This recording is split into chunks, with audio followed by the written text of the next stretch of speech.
Salamat po doon sa ating mga kaibigan. Parang nakita ko kanina si Pastor Noel dito. Bumaba yata. Visiting churches, meron ba tayo? Meron? Okay, yun. Si Sister Pines. So, salamat sa inyo. Welcome dito sa Good Shepherd. At ilang kayo, kapatid? Pakitayo nga kayo. Pakitayo. From Tulo. Yun. Salamat po. Welcome sa Good Shepherd. Okay. So, meron pa ba tayong church na narito? Gusto nating i-recognize. So, 3 gabi ang ating revival. Welcome po kayo dito sa gawain. Pastor Franklin, ilan ang kasama mo? Kayo lang. Yun. Salamat po. So, sana po sa 3 gabi, makarating po kayo at mapagpala. Pastor Jobert. Pastor Jobert, ilan kayo?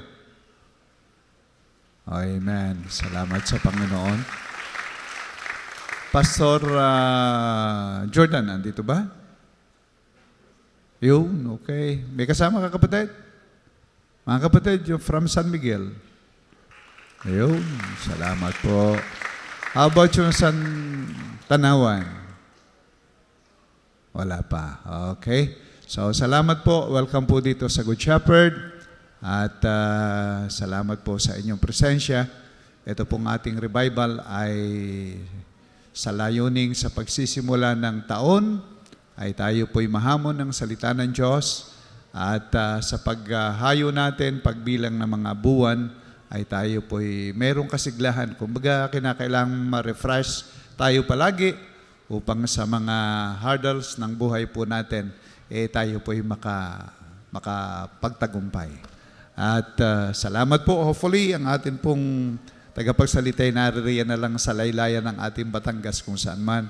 Tumawag po sa akin, sabi nila ay naroon na sila sa Startle. So, almost half hour na po. Kaya inaasahan po nating malapit na siya rito. Okay? So, welcome po sa lahat ng ating mga kapatid.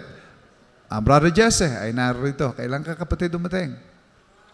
Kahapon. Okay. So, welcome sa ating kapatid na ito from Saudi. Okay? So, welcome. So, meron pa? Meron pa tayong i-recognize? Meron pa ba? Wala na. Okay.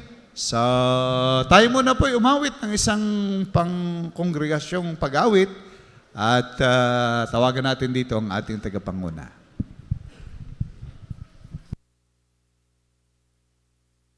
Tayong lahat po tumayo.